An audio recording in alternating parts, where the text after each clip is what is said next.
Hello everyone আমি Sukanya and welcome to my channel. आज के তোমাদেরকে শেখাবো রেগুলার ইউজ করা একটা কেমিক্যাল বিডসের গয়না। সামনে দেখতে পাচ্ছো যে আমি একটা কেমিক্যাল বিডস নিয়ে নিয়েছি যেটা একটু চকারের মতো দেখতে হবে।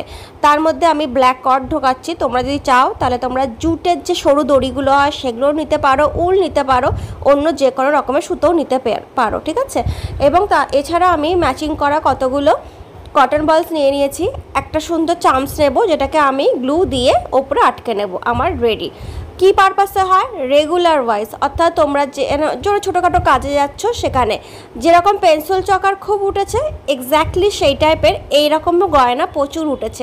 এখন নিত্য নতুন ডিজাইন তো চলেই এসেছে, তার জন্য এগুলো প্রচুর দেখা যাচ্ছে। আই হোপ গয়নাটা তোমাদের কাছে ইজি হলো এবং নতুন একটা ডিজাইনও হলো। এরকম নতুন নতুন ডিজাইন শেখার জন্য কি করতে হবে? চ্যানেলটাকে সাবস্ক্রাইব করে পাশে থাকতে হবে, বেল আইকন প্রেস করতে ভুলবে না। আর এই গয়নাটাকে নিজের প্রোফাইলে বা মেসেঞ্জারে শেয়ার করে রেখে দাও বা অন্য কাউকেও শেয়ার করো, তাহলেও তারা এটা শিখতে পারবে। দেখো আমি এই রকমই কিন্তু তোমাদের সামনে অনেকগুলো গয়না বানিয়ে নিচ্ছি, ছোট ছোট অনেকগুলো গয়না। এগুলো কিন্তু আমি সেল করি। তোমরা অনেকেই কিন্তু বলেছো দিদি গয়না কিভাবে সেল করতে হবে। যদি তোমরা জানতে চাও তাহলে অবশ্যই কমেন্ট বক্সে কিন্তু লিখবে যে তোমরা কি জানতে চাও। সমস্ত কিছু নিয়ে আমি ভিডিও করি। আর একটা ছোট্ট আমার অনুরোধ থাকলো, অনেক খাটি, তো প্লিজ তার জন্য তোমরা একটুখানি সাবস্ক্রাইব করে দিও এবং যাতে অন্যরাও করে।